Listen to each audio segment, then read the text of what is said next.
we are discussing the section where Kunti Maharani is asking for calamities. One of the most celebrated section of Srimad Bhagavatam. So if you have the breakup with you, I had earlier also given. So shlok number 1 to 16 we discuss what is materially impossible is possible for Krishna. When Krishna saved Parikshit Maharaj in the womb of Uttara. So that was section number 1 to 16. And then 70 to 22, we discussed that how prayers of Kunti Maharani, they are progressing from philosophical to personal. She is talking about herself and then she will talk about Krishna.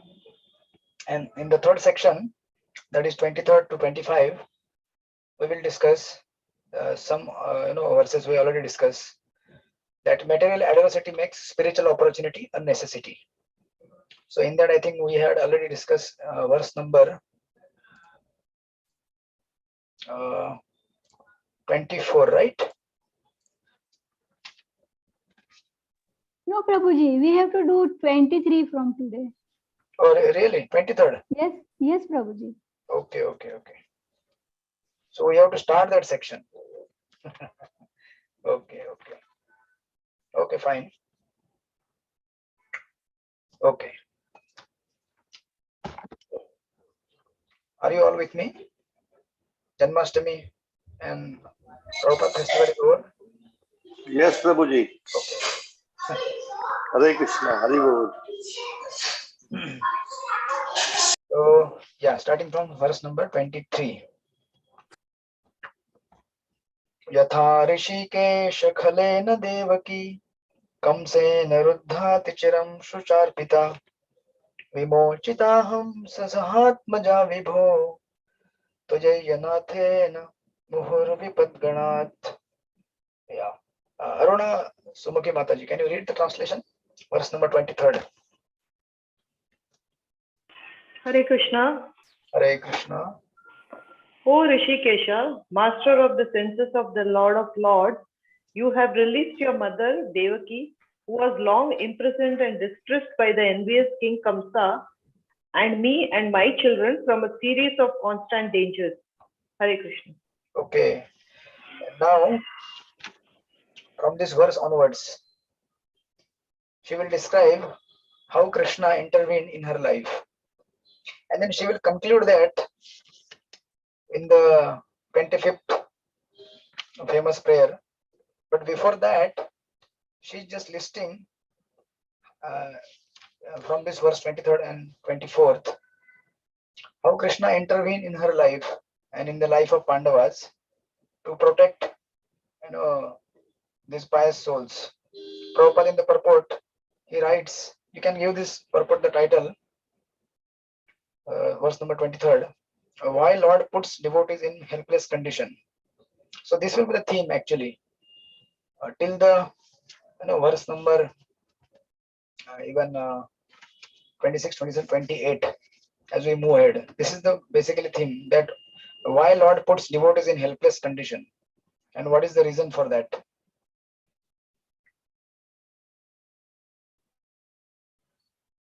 As you know, Kunti Maharani,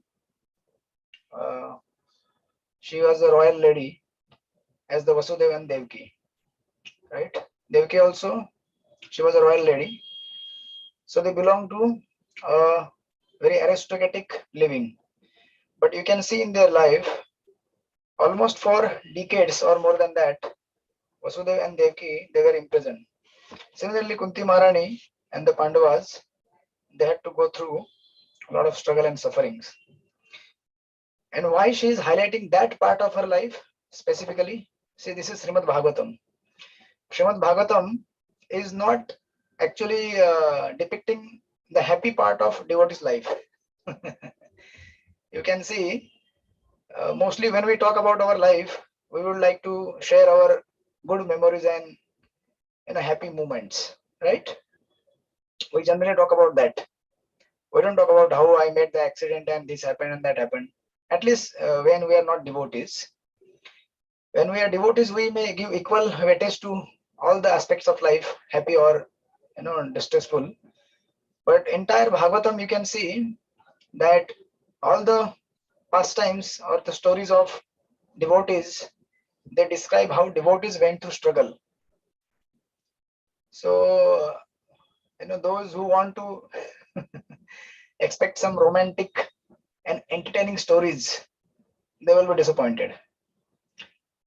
Because outside, people generally want to read some romantic stories or some entertaining drama or this and that, because they are after entertainment only, right? But as a devotees, of course, it's not that Bhagavatam doesn't depict action, drama, or romance. It is there, but it is centered around Krishna, not centered around us. In the material world, we want everything to be centered around us.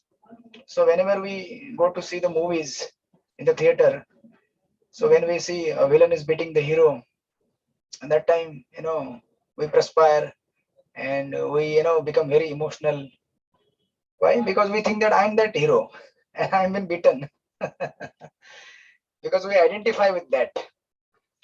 And when the hero is happy, we also become happy. But here the things are different. In the Srimad Bhagavatam, or the life of a devotee, he is not happy when his devotional service is disturbed. When his devotional service goes nicely, or any event in his life that contributes to his devotional service, then he feels himself successful.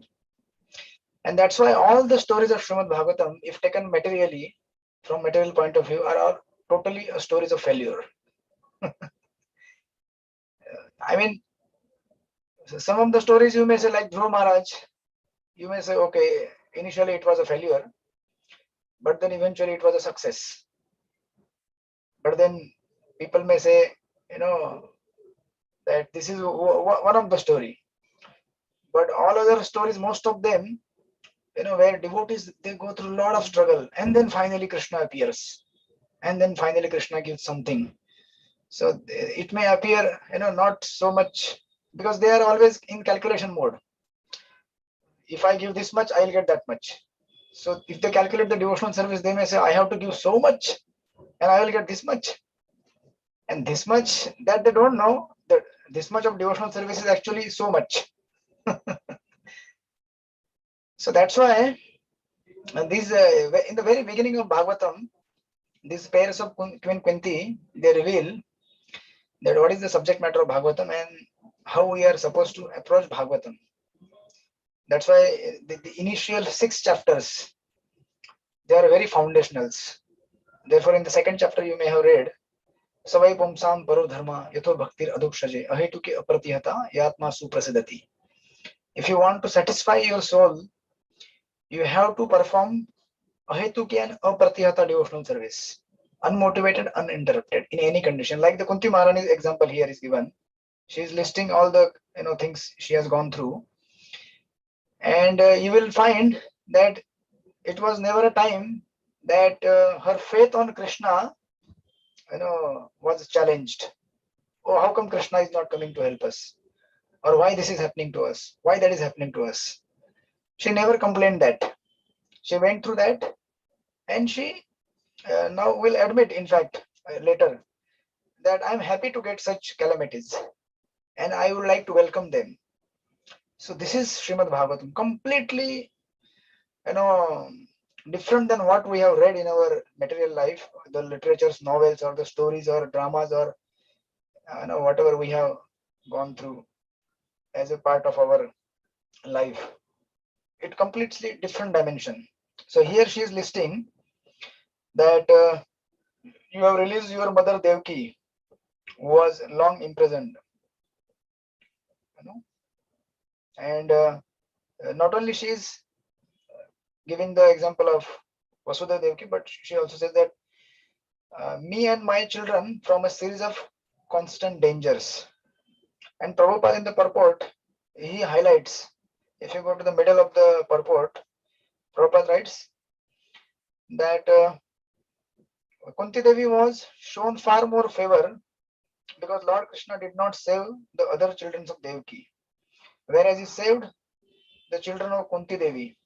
This was done because Devaki's husband Vasudeva was living, whereas Kunti Devi was a widow, and there was none to help her except Krishna. And therefore, Prabhupada writes, the conclusion is that Krishna endows more favor to a devotee who is in greater dangers. Now, just to churn our emotions, Prabhupada then writes the next line. Sometimes he puts his pure devotees in such dangers because in that condition of helplessness, the devotee becomes more attached to the Lord. And then Prabhupada writes a beautiful line. The more the attachment is there for the Lord, the more success is there for the devotee. Therefore, that's why it is completely different scripture compared to other mundane literatures. Because the sole and whole purpose of Srimad Bhagavatam is to make us attached to the Supreme Lord. And then whatever is necessary on our side, in our life to make us attached to the Lord, that is going to happen. Alarm. Alert.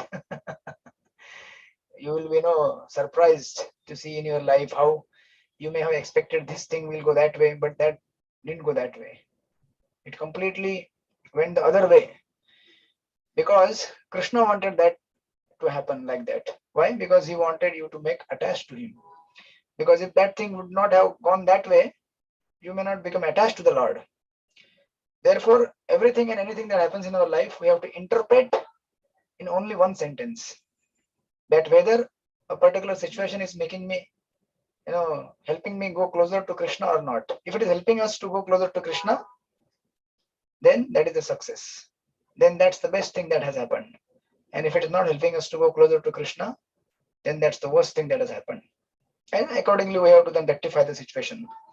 So she is giving this example here.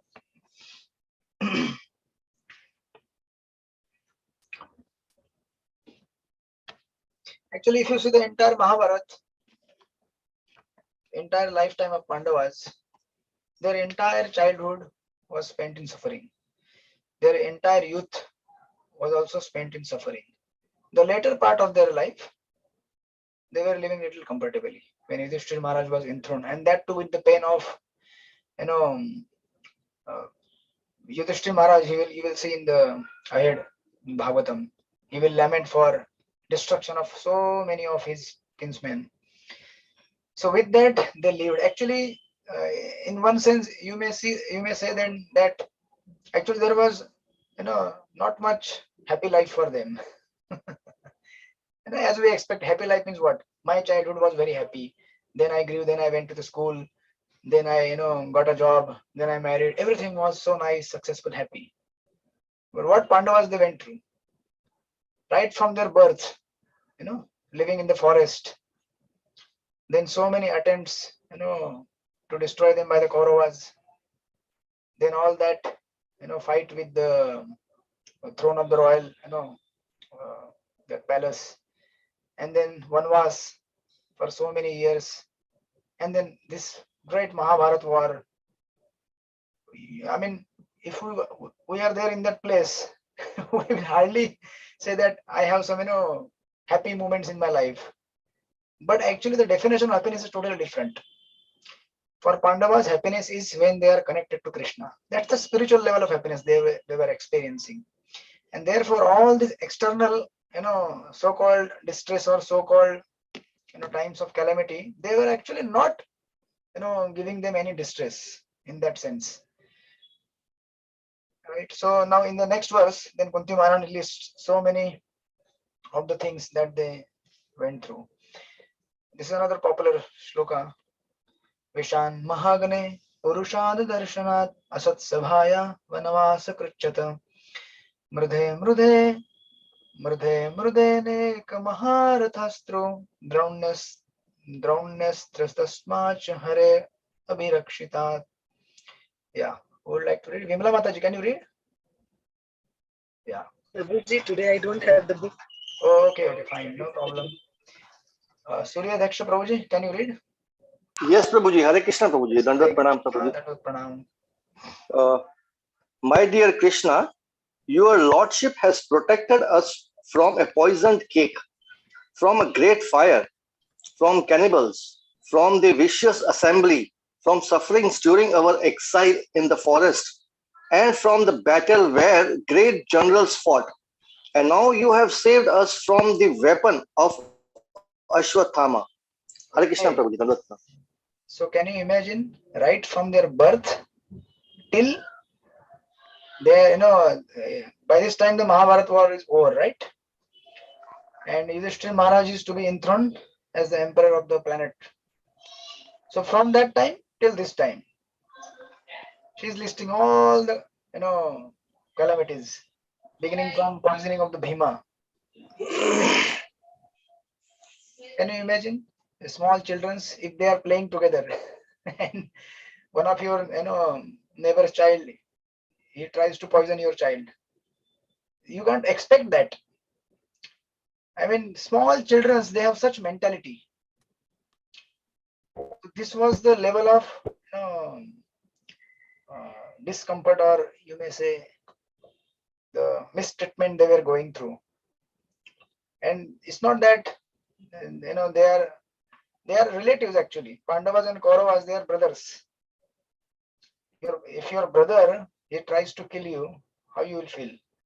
Even as a small child, you may have heard that those stories of King Vena in the fourth canto. King Vena in his childhood play, he would kill small children, throw them in the well. That was his pastime. Usually people children play with some balls or stick or something, but he would play with the lives of people, children's. So that was the kind of danger they were facing from the childhood. Then Vishat Mahagane, they were sent to a palace of lac, where they are supposed to be burned live. Can you imagine if in current time, if somebody tries to do such things? I mean, and it's not that the home was one part of the palace was inflammable. Entire palace was inflammable. It was made from the material which will burn immediately as soon as light little fire. Such was the mega arrangement to kill the Pandavas. But of course, they survived that. How they survived? Through the counseling of Vidura, right?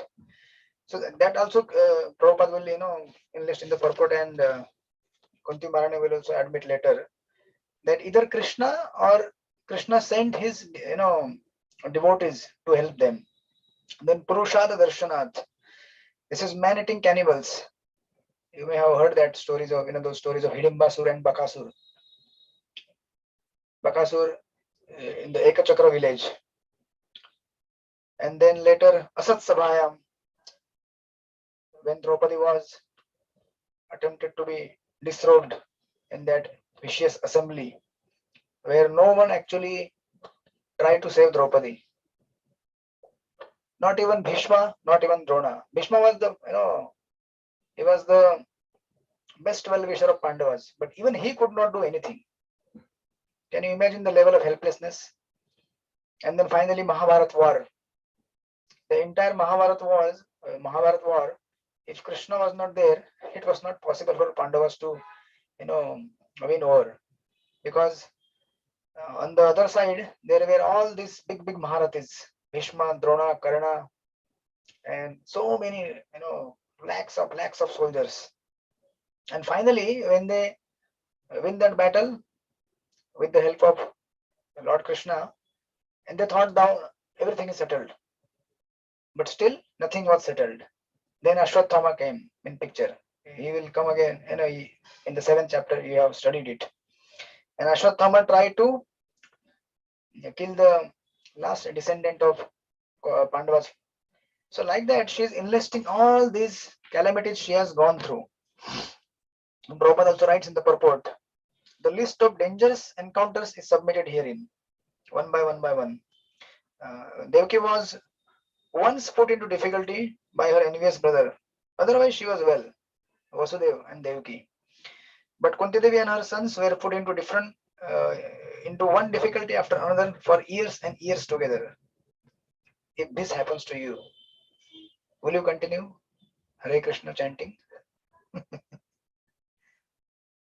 Okay, let us chant Hare Krishna, Krishna Krishna, Hare Hare, Hare Ram, Ram Ram, Hare Hare. And pray to the Lord that if little things, if they go wrong with us, still we will chant. What to speak of big things.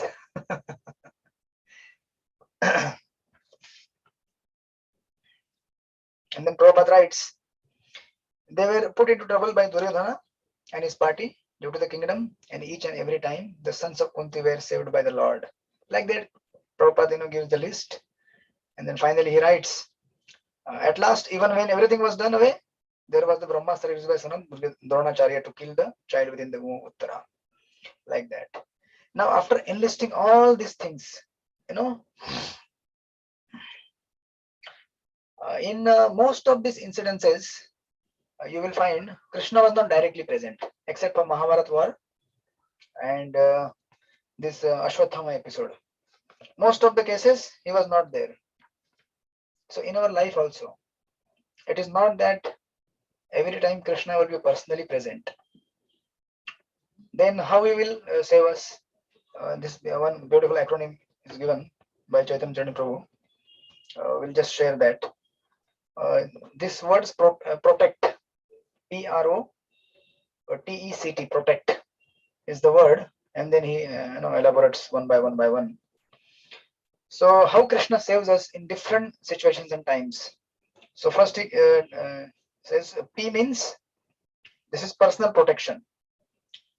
When he is personally present, yeah, of course, in the Chirharanam Draupadi, when she was attempted to be disrobed, that time Krishna personally came and he saved her. Right? So this is personal. Second is R. R means representative. So Krishna may not come directly, but he will send his representatives, like what he has sent Srila Prabhupada and his all glorious disciples for our welfare.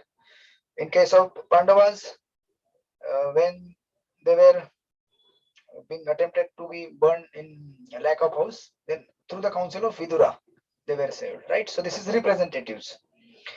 Then third is O, that is omnipotence. How omnipotence? You will remember the episode in the Mahabharata when Draupadi, she had that Akshay Patra, and the condition was once she finishes her meal, then that Akshay Patra would not generate any more food, right? So that time Durvas Muni and his 60,000 disciples, they come. So now they are living in the forest. What you can expect in the forest? What kind of treatment they can give to Durvas Muni? And Durvas Muni from the 9th canto. So it is not good to agitate great sages like that. So we have to give them good treatment. So what happens is, then they remember Lord Krishna. Then Krishna comes and Krishna says, is there anything left? Then they say, what left? We already finished everything. Draupadi also finished her meal. So how to go about now? He says that there will be something, just try to find out. So there was some small grain or some vegetable stuck on that pot, and Krishna eats that. And when Krishna eats that, through his omnipotence, omnipotent, you understand what omnipotence means? All the disciples of Durvas Muni who had gone for the bath, they all feel satisfied. They feel as if we have taken full to our full meal to our stomach, and then they are when they come there, they say we are satisfied. Now we are happy to live. So that's how Krishna sometimes through his inconceivable power, he will save us.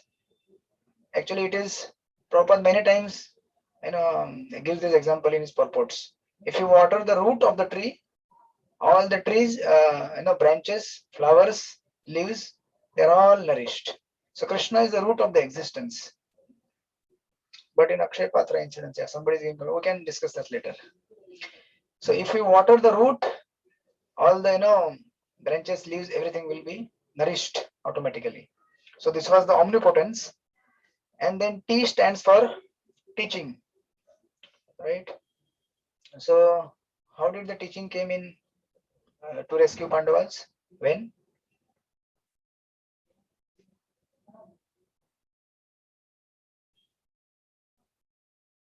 What was the teaching? Bhagavad Gita. Yes, Bhagavad Gita in the Kurukshetra war, right? Yeah. Mhm. When Arjuna was bewildered and he could not understand that how to go about the war, he was thinking, I will renounce everything and I will become happy. But you can't become happy by renouncing. You can only become happy by serving. So our mission is not renunciation mission. Of course, renunciation, but renunciation from our enjoyment and serving for Krishna's enjoyment, right? Then we can become happy. So this was the teaching, and then E stands for empowerment. So how Krishna empowered? Krishna empowered Arjuna in the battlefield of Kurukshetra to fight the war. And when that empowerment was not needed, later when he was taking the queens of the Dwarka, he was trying to fight with those coward men. He couldn't fight. He was defeated. That time also Prabhupada writes in the purport beautifully that devotee is empowered uh, when it is required to serve the Lord. But such empowerment is not required to go back to Godhead, right? To go back to Godhead, what is needed? Hare Krishna, Krishna Krishna, Hare Hare, Hare Ram, Ram Ram, Hare Hare. Just chanting and hearing, that's it. We don't need to become great, managers or singers or kirtaniyas or whatever. If it is not useful for going back to Godhead, if it is useful, definitely we should be using that. But if it's not, then don't worry. It is so simple to go back to Godhead. Just chant and hear. That's it. But we confuse so much, with we think that this devotee, he's so expert in managing, so he's a pure devotee. This devotee, he gives beautiful lectures, so he's a pure devotee. This devotee sings so melodiously, he's a pure devotee. That's not the definition of a pure devotion. So it is outcome of the pure devotion, may be outcome or may not be. Sometimes it is a past karma of the devotee that is manifesting in the service of Krishna. That should be utilized definitely, but that's not the main criteria. So our idea is the more the influential devotee, more he is advanced. It's not like that. He should be influential, in terms of how he is humble, how much he is humble. To the degree he is humble, to that much degree he has made advancement in devotional service. So this is this is E, and then C. C stands for combination. Combination of all above things. So Krishna sometime will save you through different combinations of teachings. He will personally come. He will send his representatives, or he will empower all through his omnipotence. And then finally, T stands for time. And sometimes Krishna will do nothing. He will just wait. What he will wait? Let the devotee suffer. And he will just wait and wait. For what? To see our response and make us mature. And most of the time he will make us wait. He will test us. Why? Because he wants us to grow in life. We should not remain child. Sometimes people, they are physically grown but biologically not grown. Sorry, yeah. What do you mean by physically grown and biological? Sorry, not. They are physically grown but mentally not grown. What is the meaning of that? That your body has grown up. Maybe you are 30, 40, 50, 60 years old, but your mind is still like a child. You still expect to be, treated like a small baby, to be taken care by like a small baby. If prasadam is not served in the program, you will immediately disappear from the class. If somebody says little, here and there something, you will immediately reduce your chanting. So it is like, remaining like a small child, always dependent on others. Others giving you honor, others treating you the way you want. Why should they treat you like the way you want? I'm not saying that they should not. They should definitely treat you the way we treat each other like devotees. But after all, this is a material world.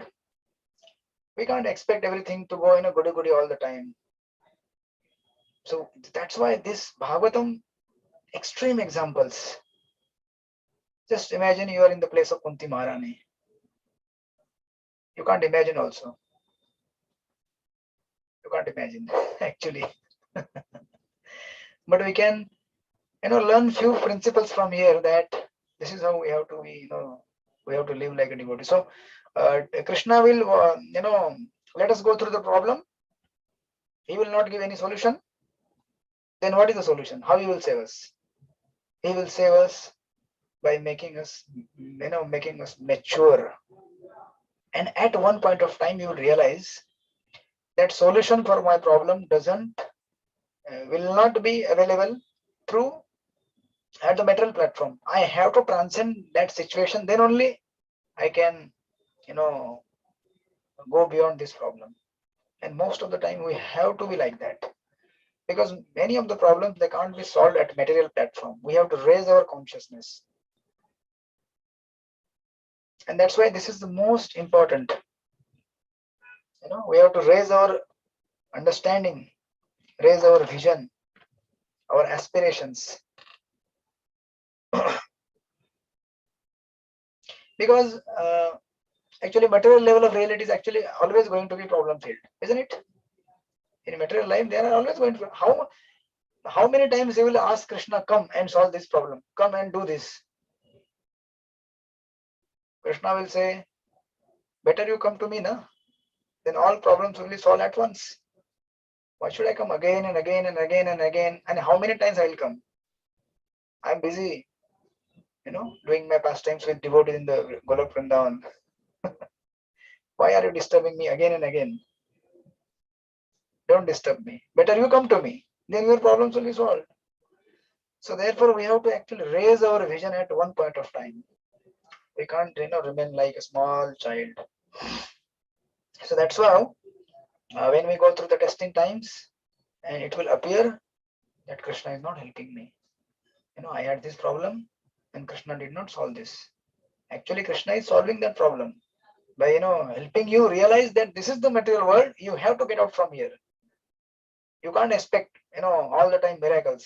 Miracle may happen once, twice.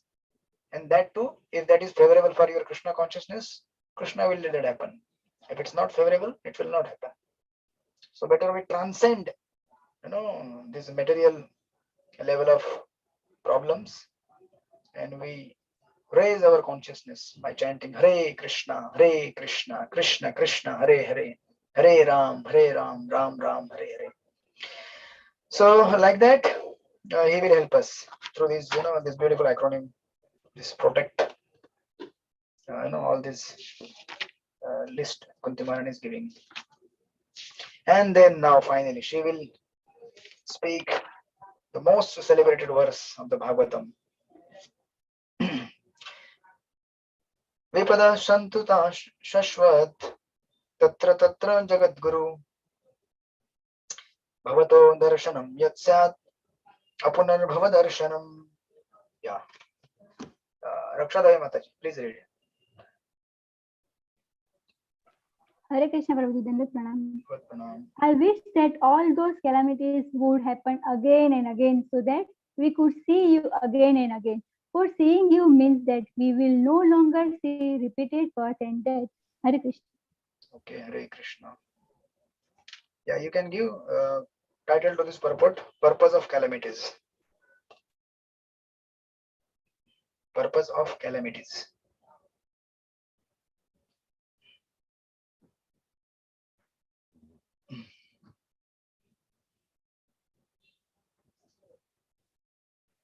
Prabhupada's purport is very beautiful.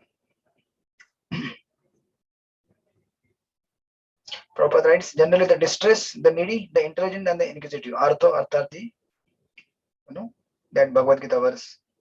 Jnani and Jigyasu. Who have performed some pious activities, worship or begin to worship the Lord. Others who are thriving on misdeeds only, regardless of status cannot approach the Supreme due to being misled by the illusory energy. Therefore, for a pious person, if there is some calamity, there is no other alternative than to take shelter of the lotus feet of the Lord.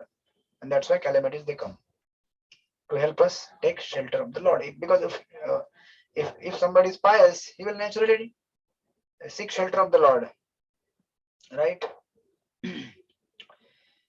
So now you may say, how it happens when there is a calamity? How that calamity will lead to our progress of Krishna consciousness? And what is the guarantee that in the calamity I will call the Lord? I may call so many other also. Like Draupadi, when she was going through that Asat Sabha, she tried to call everyone and anyone who were present there. Right? Bhishma, Drona, her husbands, everyone. But then at one point of time she understood that these are all useless fellows. Nobody can help me, including my husbands. The Kunti Maharani will, address that also later. So when she understood that, then she called out to Krishna. Hey Krishna, hey Govinda, please save me. So the principle here is not that, we ask for the calamities. What is the principle? Now these verses and purports, they should be understood very properly. Otherwise, we can misunderstand what Prabhupada is saying or what Kunti Maharani is saying. Because nobody has become Krishna conscious by becoming distressed.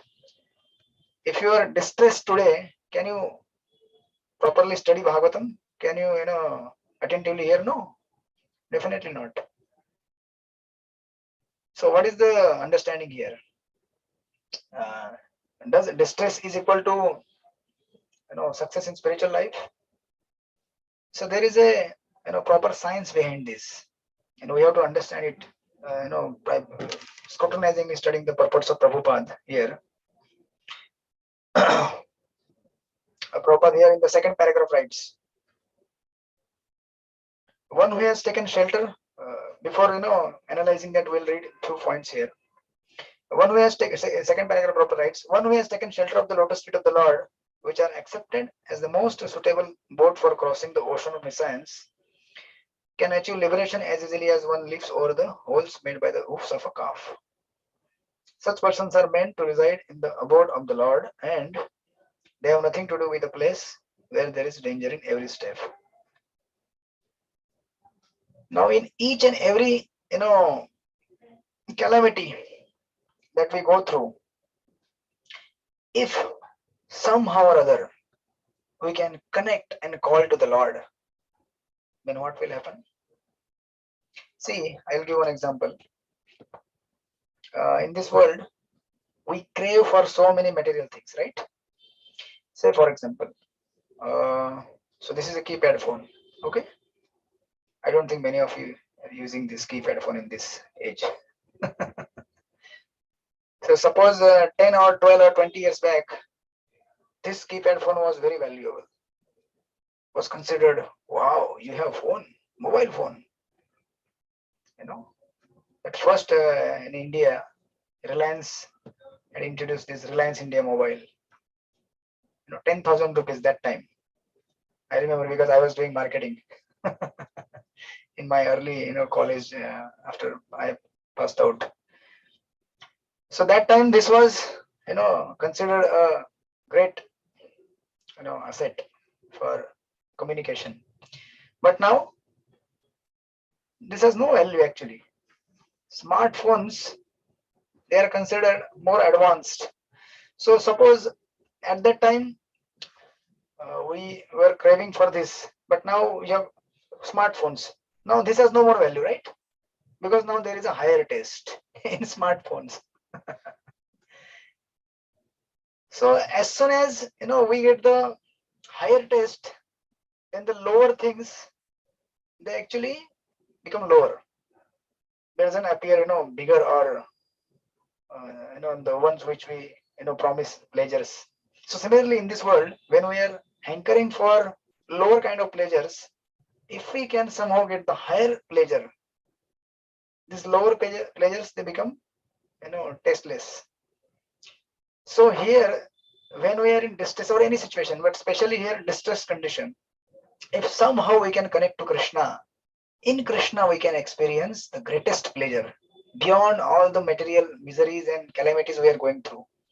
And that kind of taste in the shelter of the Lord will make any other thing insignificant. And to the extent that devotee will aspire, why don't you give me calamities again and again? Like what Kunti Maharani is saying, if I can become Krishna conscious, or if I can connect to you, my Lord, through the calamities, then why not calamities? Please give calamities, I welcome. Because she is experiencing higher taste in that. It's not that, there is a kind of disease in this world, medical disease. What do you say that?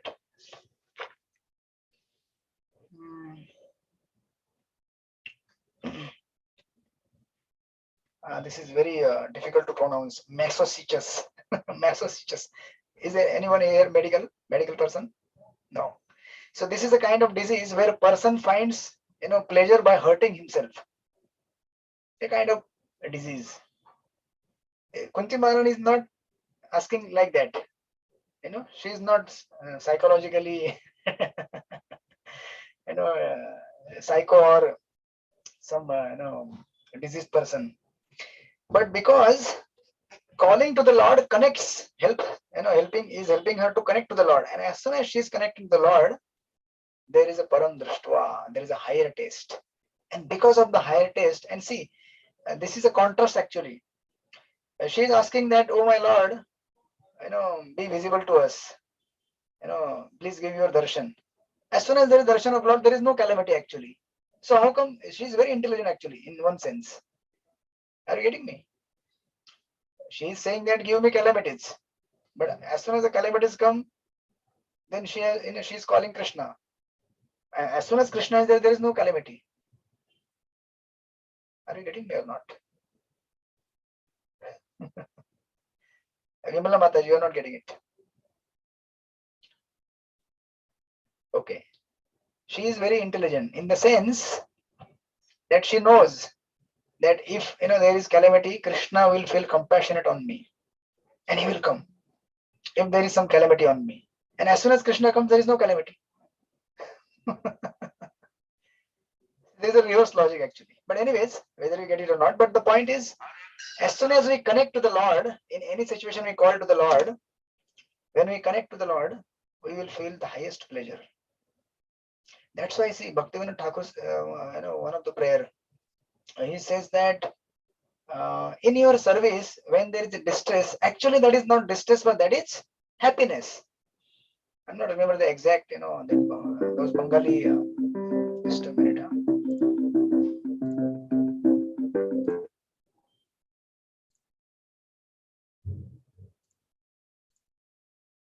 Yeah, those Bengali lyrics. But he says that whenever there is, calamity I'm going through in your service, that is the greatest source of pleasure for me. Why? When you are going through calamity, how come that becomes your greatest source of pleasure? Because in the distress, even if it is a distress or anxiety, while performing devotional service, there is a connection to Krishna.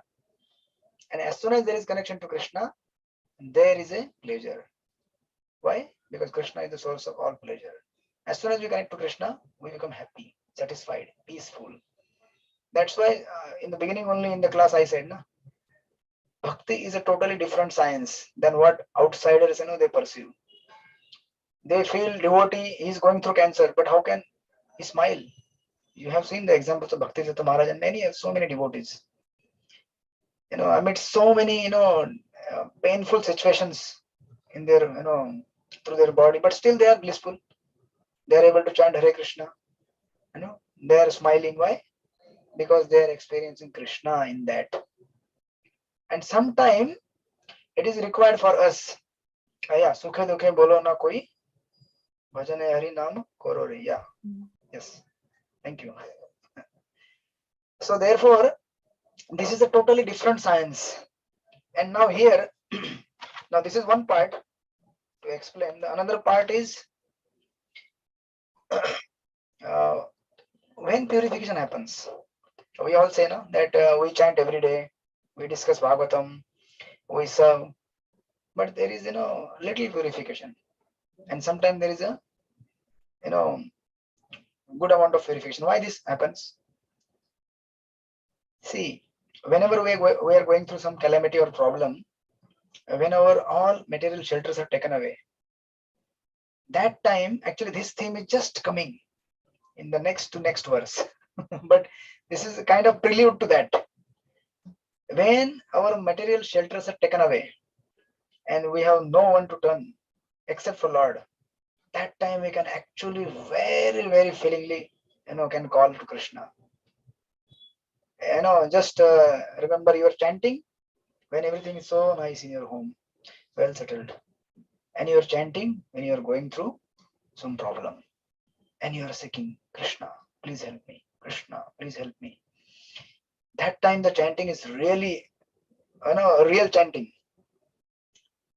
And when everything is so nice, so our chanting is also so nice. Externally. Oh, I'm very attentive in my chanting. Being attentive is one thing, but being prayerful is another thing. So of course, if you are really attentive, you can connect to the Lord, and as soon as you connect to the Lord, you will really, are chanting. But we have a kind of, understanding. Attentive means I'm just hearing Hare Krishna, Hare Krishna. But it may not be actually attentive chanting. Attentive means you're really, putting your heart and soul into that. Attention doesn't mean just, oral, reception. It is a level 1, but more than that is actually your heart and soul and everything is absorbed in that. That this is my shelter. I have no one else, to turn. So when we go through difficulties, and if we are fortunate enough and we have read Bhagavatam properly, we have good understanding, then actually we will pray, and that prayer will be actually spiritual prayer, not material, that this problem let it go away, let them go away. Our prayer is, my Lord, please situate me properly so that I can serve you. When I am going through this calamity or this problem, I'm not able to serve you properly. This is the distress of the devotee. The kind of prayer devotees they offer when they are in distress is not the same prayer, what mixed devotees or sakam devotees they offer when they are going through difficulties. Kunti Maharani here is not offering prayers, or Pandavas they are not offering prayers. Yudhishthira Maharaj, why he wanted to perform Rajasva Yajna? Why he wanted to become the emperor? Just to glorify Lord Krishna. That's it. So devotee, Srila Prabhupada, how much he struggled in India? Why he struggled? Did he want it for himself? That let me become famous, let me have so many temples, I will show Gaudiya Mutt. They have not given me good facilities to preach. I will show it to them. No, not like that. Prabhupada was distressed, seeing he's not able to fulfill the order of his spiritual master. That was the kind of distress he was going through. Not like oh, today in my home I have some financial difficulty, or I have some disease and this and that. Krishna, please make me disease free, or give me good finance so that I will be happy. For what? Krishna cares about your happiness. He does care, but he's really not caring your material happiness. He cares for you so that you become spiritually happy. And that's why this prayer of Kunti Maharani is so essential. And the message here is not that we are not asking distress. Therefore we have to understand the import behind this. Not artificially Krishna give me distress and then really Krishna gives distress now. Sometimes devotees they imitate like Kunti Maharani. Please give me distress so that I can have your darshan. For what purpose? We have to understand it deeply, not artificially. Krishna is very serious person. Huh? If you say something, you will really like to fulfill that, isn't it? Okay, don't get scared. But and this is real. And to have such kind of prayers, you really need a courage. Not easy. You need a big heart, and you have to be prepared. If you are asking Krishna, please make me your pure servant, you have to understand the meaning behind this, what it means to become the pure servant, what it means to become a pure devotee of the Lord. Are you ready for that? And accordingly, you have to offer your prayers. I will not say that you offer this prayer. You understand your level, but eventually we have to offer such kind of prayers one day. Then we have to prepare now, start. Yes, I want to become pure. And therefore, if through the calamities, if we can take the shelter of the Lord feelingly, with great, need of dependence, or need of shelter, then can really connect to the Lord. That's why this adversity sometimes can become a good opportunity for the devotees. Devotees, they have to see adversity as an opportunity and not. You may hear today's Bhagavatam class given in the ISKCON Chopati. You will find the same kind of themes, and the speaker today was giving examples of Vidura and then Dhruva Maharaj, all those examples. You should hear that class to relate to this more later. But our discussion will will go beyond our scope of syllabus. So that's how I'll just go to the next verse then. But this is how Kunti Maharani is praying, and of course Prabhupada writes, the same thing here in the second paragraph. I just kind of elaborate on that. Prabhupada, I'll read one or two lines here. Prabhupada writes here that in the second paragraph, the duty of the sane person therefore is to be undisturbed by worldly calamities, which are sure to happen in all circumstances. Suffering all sorts of unavoidable misfortune, one should make progress in spiritual realization, because that is the mission of human life. The spirit soul is transcendental to all material calamities, therefore the so-called calamities are called false. A man may see a tiger swallowing him in a dream, and he may cry for this calamity. Actually, there is no tiger, there is no suffering, it is simply case of dream. In the same way, all calamities of life are said to be dreams. If someone is lucky enough to get in contact with the Lord by devotional service, it is all gain. So, through calamity or anything, contact with the Lord by any one of the 9 devotional services is always forward step on the path, going back home, back to Godhead, like that. Actually, if you go to the Pandharpur here in Maharashtra, you have seen Vittal. He is holding his hands on the ear. So, what is the significance of that? Actually, he is inviting all of us in his bhakti, and he is saying that if you come to me, then the water of the ocean of this metal world is this much only. And without him, that water will go beyond your neck. But if you somehow can connect to the Lord, water is this much only. Come, don't fear. Come. In my shelter, you will find the peace. That's how Kunti Maharani's life was. Actually, these are the kind of calamities she went through.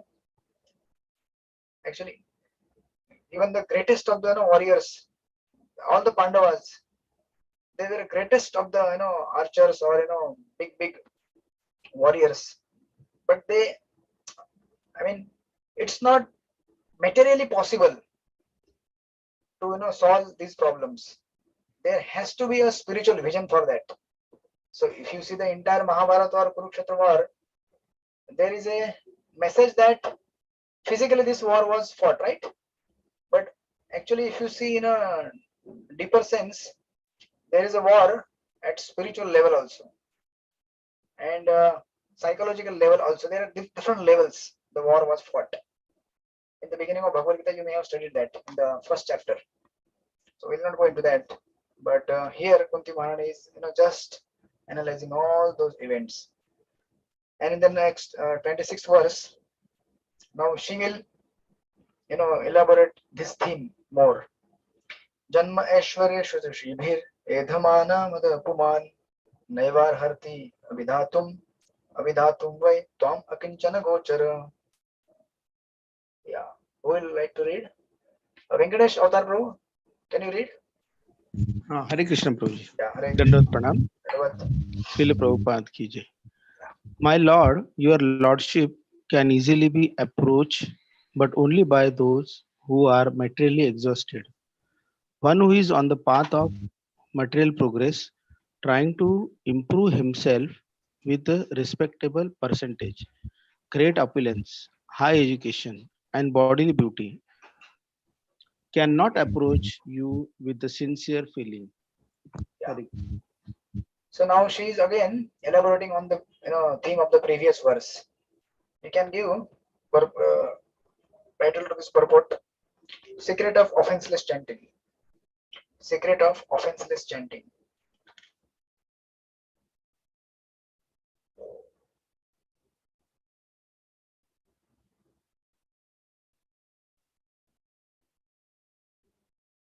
And what is the essence here?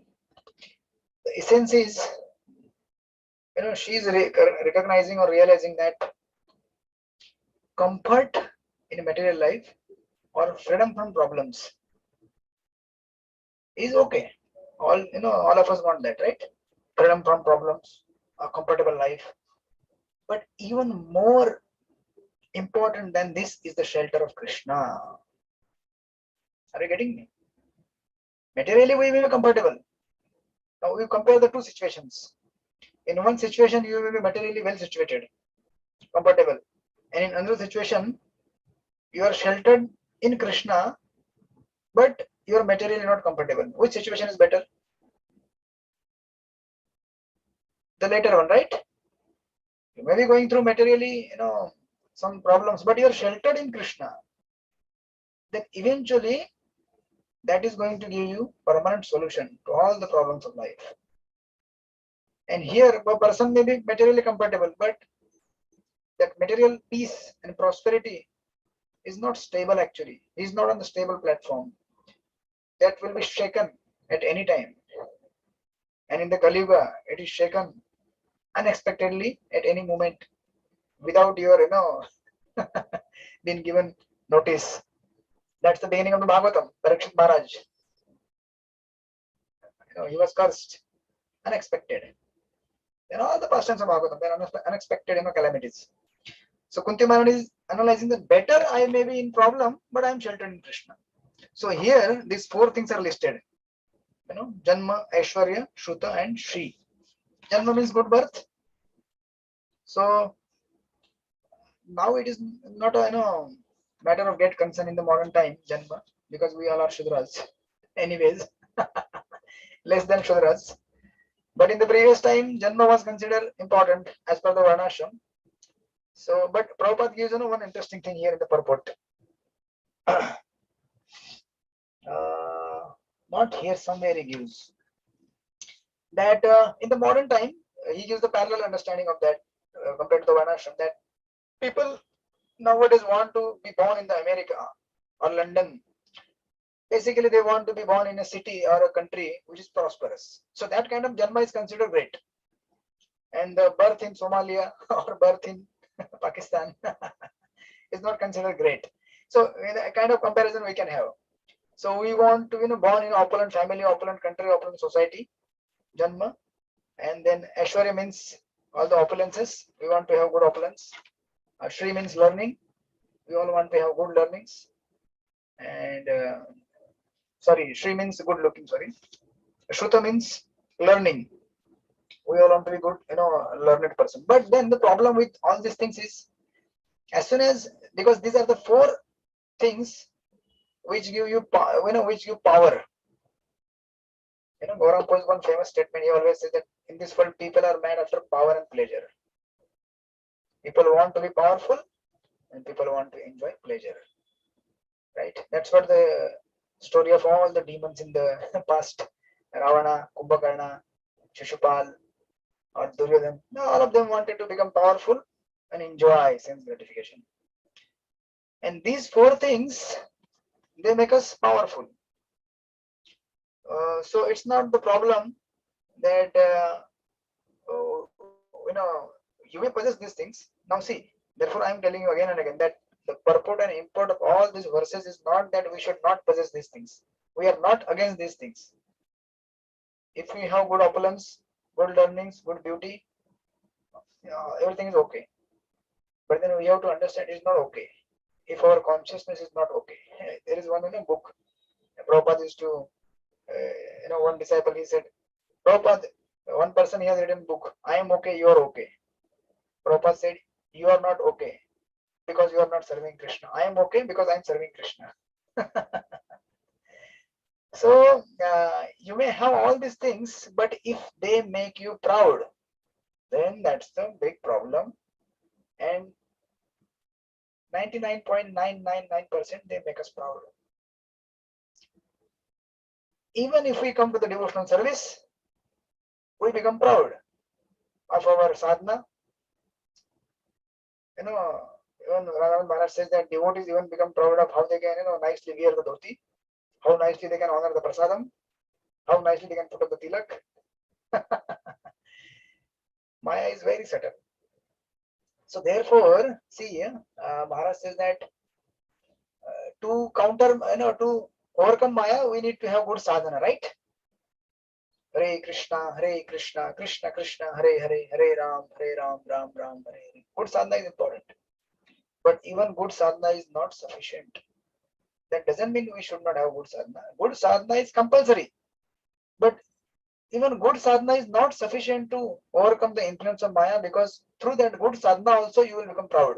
Oh, I am Bhakti Vaibhav student. Oh, I am Bhakti Shastri. I am second initiated.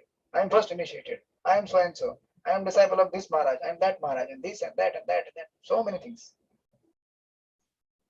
So therefore Maharaj says that Vaishnava Seva.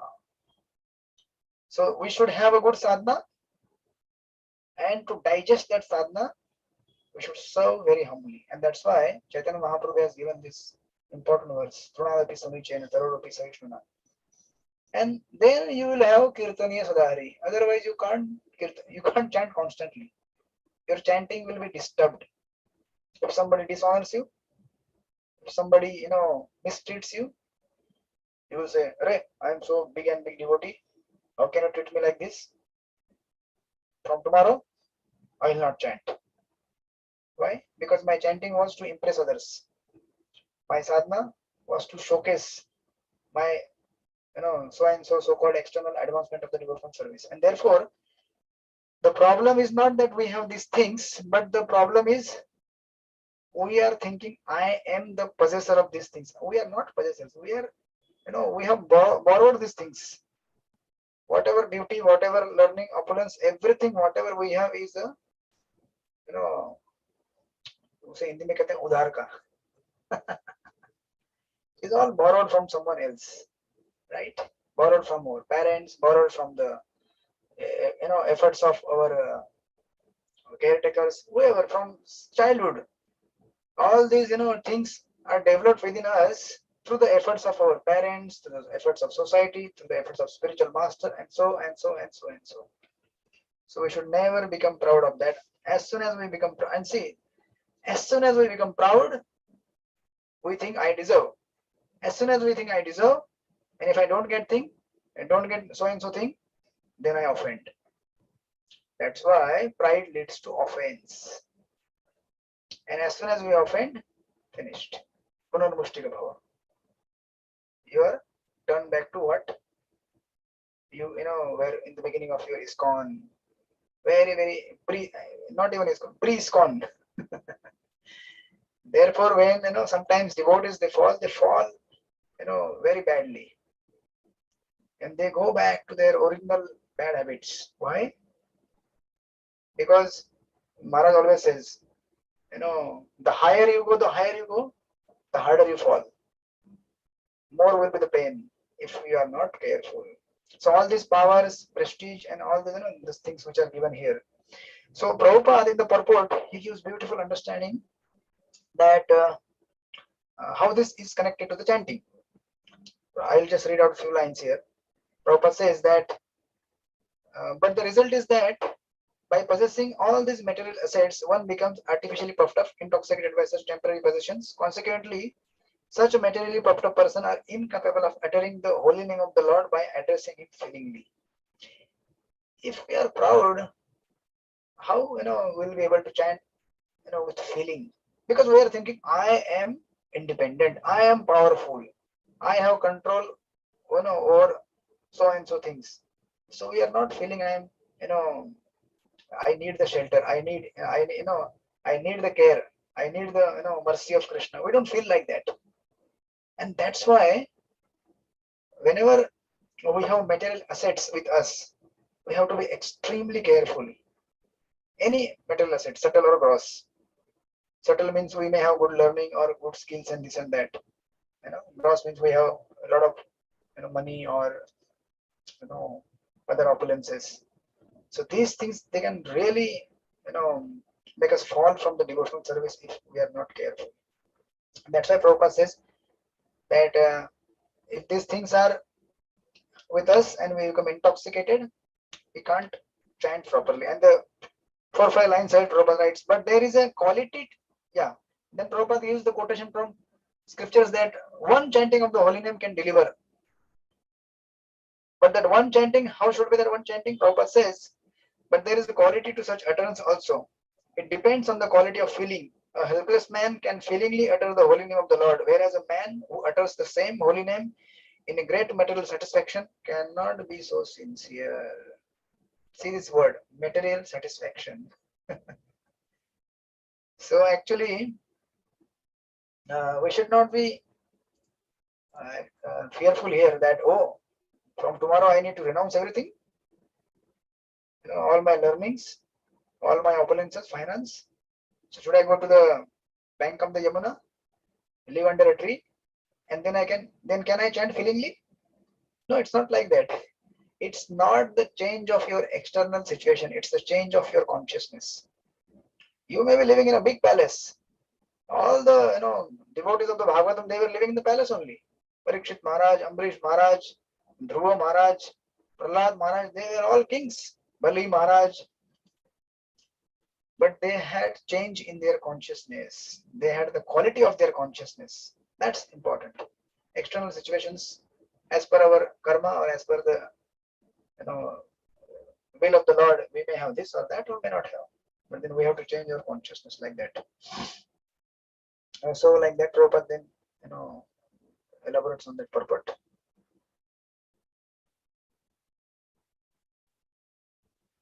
Then you can read further it later. So that's how these 4 things can lead us either to Krishna or either to material life, depending on our consciousness. Actually, if we are destined to get such things, we can't avoid that, right? As per our prarabdha, if we are supposed to get that thing, then you will definitely get. You can't avoid actually. And as per your prarabdha, if we are supposed to suffer, then even if you are born in an aristocratic family, you will suffer. Like Prabhupada used to give the example of hippies. They were born in aristocratic families, good nation, but still they were lying on the roads. Why? Because it was written in their part. Of course, they are fortunate they came to Prabhupada and they become spiritually fortunate, right? This is another thing. And in the 27th verse, then Kunti Mahani says, Namo Akinchana Vittaya Nivritta Gunavrittaye Atmaramaya Shantaya Kaivalyapataye Namaha. Yeah, who would like to read? Vrindavan Lila Mataji, can you read? Yes, Prabhu. Yeah, please read. Hare Krishna, Prabhu. Hare Krishna. Namo Kinchana Vittaya Nivritta Gunavrittaye Atmaramaya Shantaya Kaivalyapataye Namaha. My obeisances are unto you, who are the property of the materially impoverished. You have nothing to do with the actions and reactions of the material modes of nature. You are self-satisfied, and therefore you are the most gentle and the master of the monists. Hare Krishna. Okay, Prabhupada's purport is the longest purport. So maybe you can write down the titles and then we can discuss for 5 minutes and then we will be closing it. Yeah, the first paragraph you can write. First paragraph is a living being is finished, before that. Renouncing inferior to get superior. Renouncing inferior to get superior. So you will get the essence of that in this purport. renouncing inferior to get superior. And the next paragraph is advancement of material vision or material civilization is a great stumbling block. You know that paragraph. You can write to the title, unnecessary material advancement is stumbling block on spiritual path. Unnecessary material opulence is stumbling block in spiritual path, on spiritual path. This is second paragraph.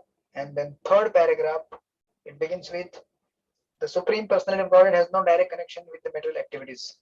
From that till end, you can write devotees and lords. Transcendental position of devotees and Lord.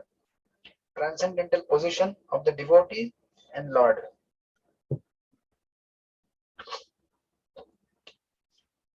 So Kunti Maharani actually highlighting again that same principle in this verse, that you are the property of impoverished. So now again, impoverishment doesn't mean a poor devotee. Impoverished means he has no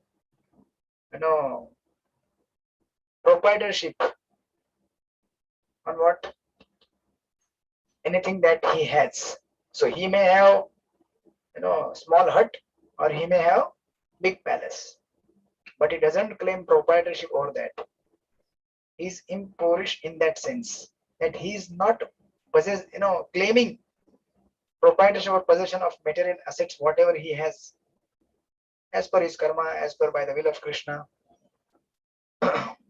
That is the meaning of materially impoverished. So literal meaning is also there, but more deeper understanding is materially impoverished means not claiming proprietorship. And see, Prabhupada gives beautiful example in the page number 431. And the title I have given, the unnecessary material advancement is stumbling block. Now, Prabhupada writes that actually such material advancement is called anartha or thing not wanted. All material progress we are making, which is not contributing to our spiritual life. Prabhupada writes actually in this present context of material advancement, one uses lipstick at the cost of 50 cents. He is giving example of lipstick, and he says that there are so many unwanted things which are all products of material conception of life, isn't it? By diverting attention to so many unwanted things, human energy is spoiled without achievement of spiritual realization. The prime necessity of human life, and then he writes, the attempt to reach the moon is another example of spoiling energy, because even if the moon is reached, the problem of life will not be solved. So we may say we are advancing. We are having lipstick, we are having shampoos, we are having this and that, and this and that, and we are going to that planet, this planet.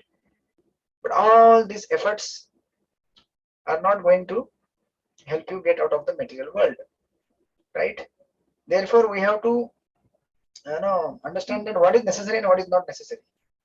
And Prabhupada writes in that purport, last 2-3 lines in the same paragraph. They foil spiritual energy, and thus the less we possess such products of material nature, the more we have a good chance for spiritual progress. Are you getting now the essence of that purport and the verse?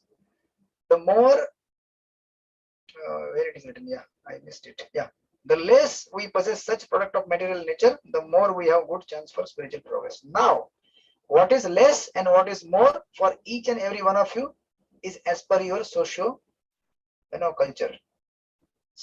Somebody may be living from his childhood, he may be traveling in the airplane only. For him, that airplane is like a small car. If you tell him now travel in the local trains, he will be disturbed, and he will not be able to maintain his material life even peacefully. Then he will not be able to stand properly. Why? Because as per his socio culture, the definition of less for him is like that. And somebody may be just traveling through local trains and going through rickshaw and this and that. For him, that is the less. He should not unnecessarily try to travel through planes in the name of making material progress and missing the time for Krishna consciousness. Sometimes people, they have 2 BHK, they say no, I need to have 5 BHK. I have 2 cars, I need 5 cars. Why?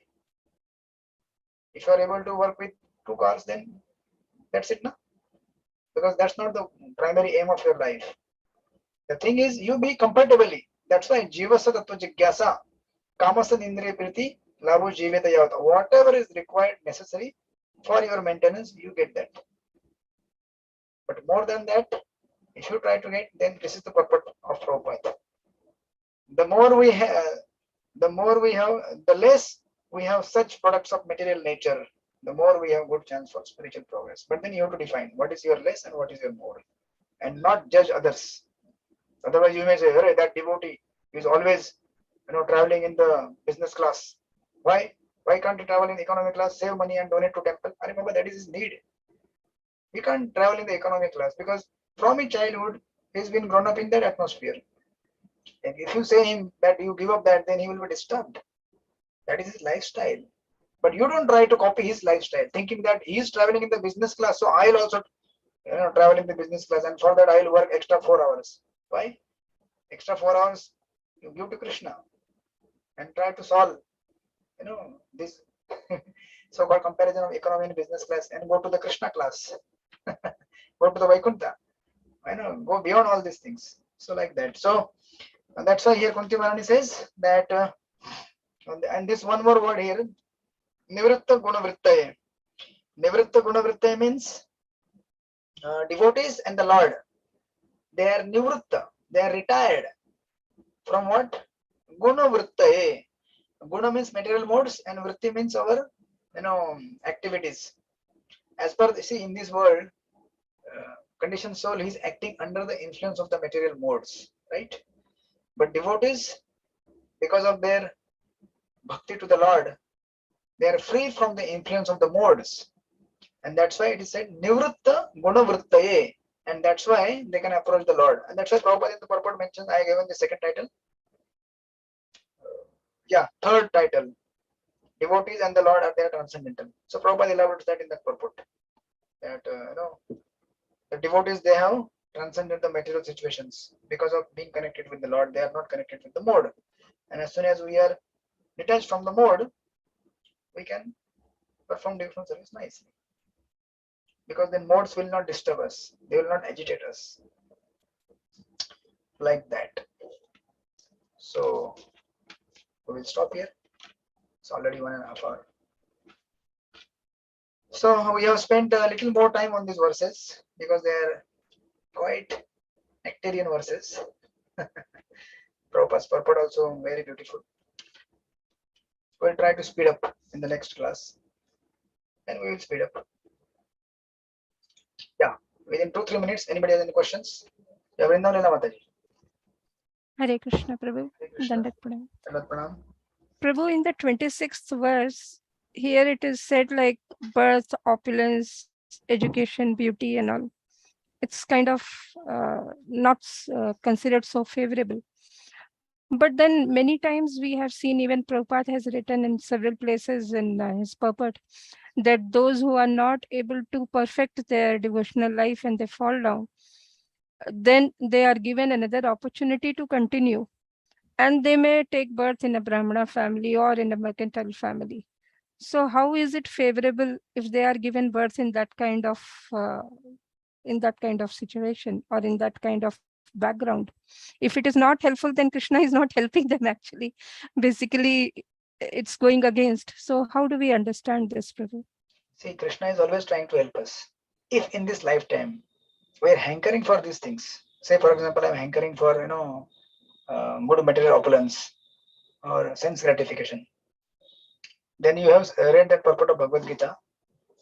If suppose we have a tendency for sense gratification, even as a devotee, then we are sent to heavenly planets to enjoy. By the time we come back, Mahaprabhu is gone. I mean, ISKCON is gone. But then still we will be born. Now see, that was my problem. What? That I am attached to sense gratification, basically material desires, right?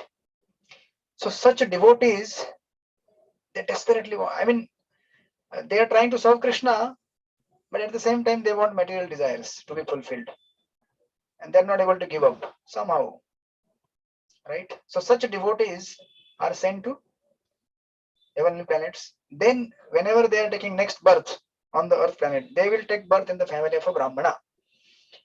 Now that time, their problem was samskaras, right?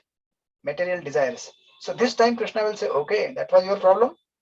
Now you will take birth in the family of a Brahmana, where there will be good samskaras right from your birth. Are you getting me? And for those similarly who are hankering for material possessions, they are given good birth in the opulent families.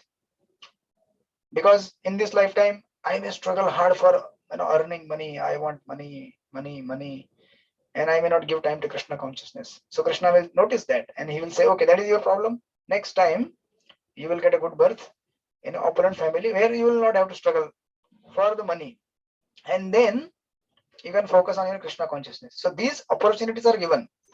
Krishna is always trying to help us, but then still, Prabhupada, I think this purport, you may have read that purport in the 4th chapter somewhere, because I'm teaching Hindi section to another group. In the 4th chapter, there is one purport. I will just send later. In that purport, Prabhupada writes there are 3 destinations of the devotees.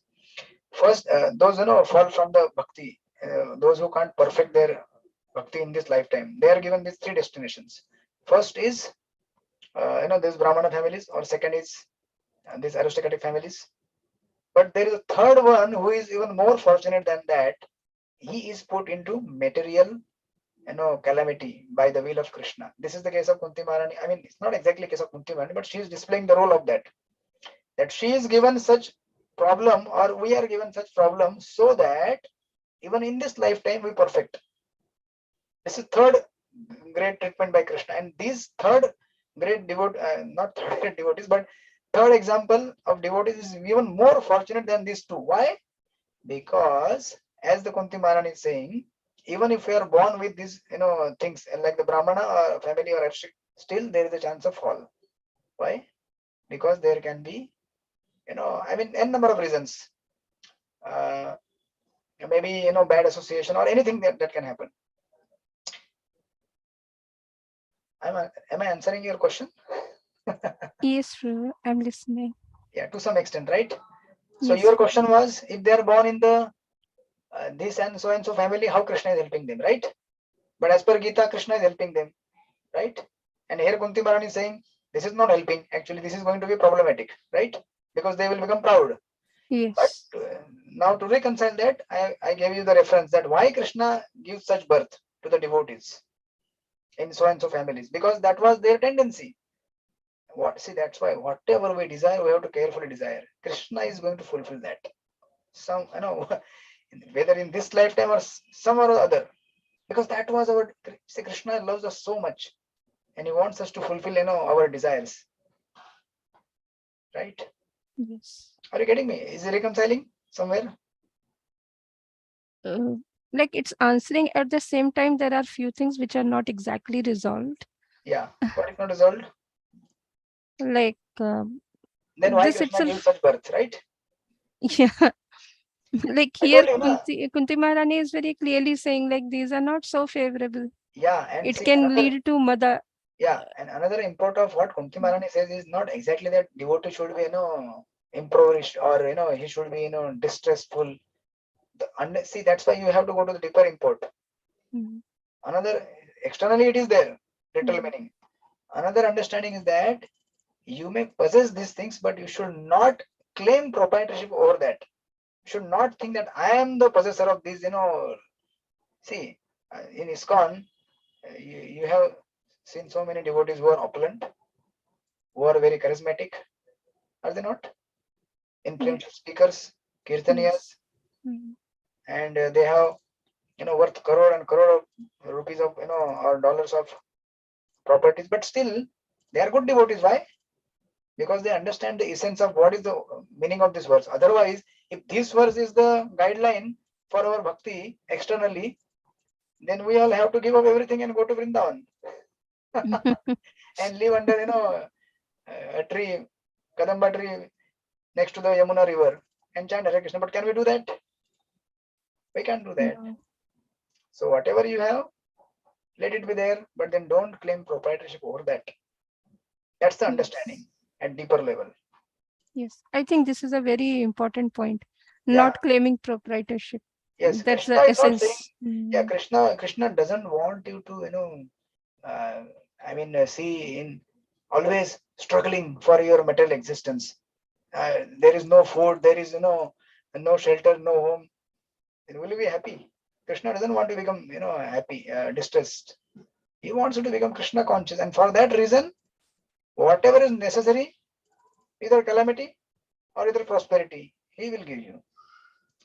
If by prosperity you can become Krishna conscious, he will give prosperity. If by calamity you can become Krishna conscious, he will give calamity. See the example of Chitraketu Maharaj. He was opulent, but he was not Krishna conscious. So what did he do? He made him king of Gandharvas. First of all, he gave the son, and then sorry, what happens is the time is over, na? My computer goes off. Oh. So you see the example of Chitraketu Maharaj. He goes, he's up, then he go down, then he becomes Gandharva, Adipati. Then again he is cursed by Parvati, becomes demon. Then again becomes a great devotee. Sorry, again becomes demon Vatrasur, and then again becomes a great devotee. Yes. So whatever is required for his life, he is doing that. For Dhruva Maharaj, he gave the calamity. Why? So that he can take shelter of his lotus feet. And for some devotees, you compare the example of Parikshit Maharaj and Dhruva Maharaj. Parikshit Maharaj, his opulence was taken away. It's not that when he heard the Srimad Bhagavatam, he got back his palace and kingdom and everything. Did he? But Dhruva Maharaj, he got it. When Dhruva Maharaj performed devotional service, he was given the kingdom. In fact, he was given the pole star. He didn't want that, but still he was given that. Why? Different conditions for different devotees. Dhruva Maharaj could become Krishna conscious through that. And for Parikshit Maharaj, Krishna, he said, no, you don't need that. I'm taking everything away. Now you come to me. He still became Krishna conscious. So many of us want to become Dhruva Maharaj example. Isn't it? We don't want to become Parikshit Maharaj. Oh, Krishna will take away everything after reading Bhagavatam, hearing Bhagavatam for 4 years. No, I don't want to become that example. I want to become Dhruva Maharaj. I will perform bhakti and I should get so many material things. No, not like that. Krishna will decide through what you can become devotee, and accordingly you should accept that. Like here, this word is there, na Prabhu, Shribhir, where Prabhupada translates as by the possession of beauty. Yeah. This is not so much touched upon. Yes, exactly. But actually, in the flow, I just because rushing, na. No, I can understand your situation, Prabhu. Like it's just coming to my head because yes. women generally, they like it can be with anybody, but this body of a woman, it naturally attracts them towards these things. And then example of lipstick in the purport, like I was, but I was also thinking like there's a pastime wherein Krishna himself falls in love with his reflection. So it all comes from him. But then, as you said, that when we are not able to connect those things to Krishna, okay, one may be beautiful, but then we are getting that beauty because of him. Yeah. Then it may, or it is definitely likely to lead us towards our destruction. Yes. I'll just share my understanding. Kindly correct me, Prabhu, if I go wrong. Like I was thinking, like generally whenever Prabhupada mentions in his purports and otherwise also, like whenever we are not able to perfect us in our devotional life, we are born in a Brahmana family or in an opulent mercantile family. So many times I used to wonder, like, why only these two things? And today you added the third one also, but I'm sharing the two which I knew. So I was thinking in a Brahmana family, probably the situation is very, very spiritually very conducive because of the atmosphere that is prevailing there. And in the opulent family, the person doesn't have to worry about his, livelihood, how it will come. He need not spend his time and energy in working to keep his body and soul together. He can actually utilize his time and energy in serving the Lord and his devotees. So is this how it is connected, Prabhu? Is my understanding right? Yeah, correct. That's what I told you, na. Those samskaras in the previous life, whatever he desired, whatever anartha he was going through. So for Brahmana family devotee, he was struggling through with the material desires and material samskaras. So they are cured as soon as he's born in the Brahmana family. And for the other devotee, there may be some financial problem, this problem, that problem. So they are solved as soon as he's born in the aristocratic family. And in Bhagavatam, as it is mentioned, I think down the line, I don't know as much as you know. I think it's in the lower planetary system where there is more technology and more opulence than even in the higher planets. So it can be more of a hindrance or a block, as you mentioned. Is that so, Prabhu? Yeah, I mean, wherever you go throughout the creation, anywhere you go, if you have anything, even this body, for that sake, not necessarily that I need to possess something, even this body, whatever we have, whatever is attached to the soul or connected to the soul, if we think that it is separate from, or not connected to Lord Krishna or transcendence, then we are sure to be bewildered. We have to connect that to, spirituality. And if you are not able to connect, then we have to give up. As simple as this. Because Yukta Vairagya cannot be practiced by anyone and everyone. Right? Thank you so much, Prabhu. Thank you so much. Hare Krishna Prabhu ji. Yes, Mataji. प्रभु जी, यहाँ पे ये श्लोक आसक्त है अनासक्तस्य विषया यथा. Yes, exactly. That's why Chaitanya Charitamrita is called PhD, and our Goswamis, they have given the essence of everything in the Bhakti Rasamrita Sindhu.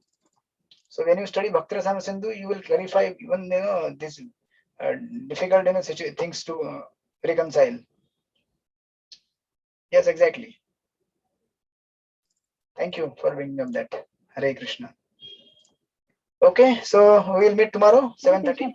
Dandavat pranam. Srila Prabhupada ki jai. Srimad Bhagavad Mahapuran ki jai. Vancha kalpatarubhasya kripa sindhubheva cha patitanam pavanebhyo vaishnavebhyo namo namaha. Ananta koti vaishnava vrinda ki jai.